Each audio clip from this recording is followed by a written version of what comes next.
Good evening and welcome to ATM. For months, it was a ghost story of a rumor whispered in the intelligence circles of Islamabad and Delhi. A failed Indian covert operation inside Pakistan back in May. Both governments denied it. The world moved on. But now, the ghosts are coming out. And they are threatening to unravel the entire edifice of India's foreign policy. An explosive new investigative report, published this week by The Intercept, has laid bare the details of the disastrous Operation Sindoor. It is a story of ambition, hubris, and catastrophic failure.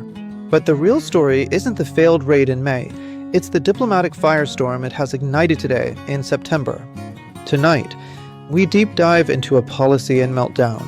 How did this one blunder expose the deep, dangerous flaws in India's great power ambitions and trigger a crisis of trust with its most important ally, the United States? According to the leaked documents, Operation Sindoor was far more aggressive than anyone imagined. Its target, a critical node in the CPC infrastructure deep inside Pakistan, aimed at disrupting China's strategic lifeline. It was a brazen, high-stakes gamble to cripple a rival's investment and assert dominance. But the operation was a spectacular failure. It was not just stopped, it was comprehensively dismantled by Pakistani intelligence, who had reportedly been tracking the cell for months. The real story here, confirmed by the leak, is that both sides agreed to keep the failure quiet to avoid a full-blown war between two nuclear powers. A secret buried in May. So the suspenseful question is, who leaked it now? And why?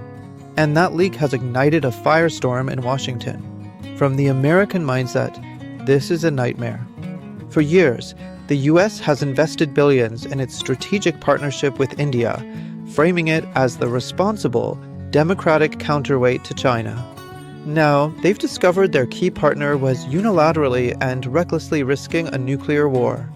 The trust has evaporated. At yesterday's press briefing, the State Department's no comment was the loudest condemnation imaginable.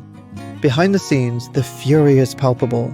Pentagon sources have confirmed that a high-level defense dialogue scheduled for next month has been indefinitely postponed. The core of the American frustration is the fear that India, emboldened by US support, has become a rogue actor, a strategic liability rather than an asset. The question being asked in the halls of power is no longer, how can we help India rise? But can India be trusted? And what of the Indian mind? The leak has sparked a brutal moment of introspection in Delhi. For years, Indian foreign policy has been driven by a narrative of strategic autonomy and a rising national confidence. Operation Sindoor was the ultimate expression of that, a belief that India could project power in its neighborhood with impunity. That belief has now collided with a harsh reality. The failure of Sindoor and the subsequent American backlash has exposed this as hubris. It has shattered the consensus within India's strategic community. The government is blaming intelligence failures. The intelligence community is blaming political overreach. But the fundamental truth is that India miscalculated not just Pakistan's capabilities, but America's reaction. They tried to play a great power game, and in doing so, alienated the very partner they need to become one. Operation Sindoor was more than an intelligence failure. It was a foreign policy catastrophe born from an overestimation of power. The blunder wasn't just the failed raid in May. It was the arrogant belief that it could be conducted without consequence. Now, the trust with Washington is broken, its neighbors are alarmed, and its primary rival, China, watches with deep satisfaction from the sidelines. India sought to prove it was a great power. Instead, it has shown the world, and itself, that it may not yet be ready for the role. The ghost of Operation Sindoor will haunt the corridors of Delhi for a very long time. Thank you for joining me on ATM. I'll see you tomorrow.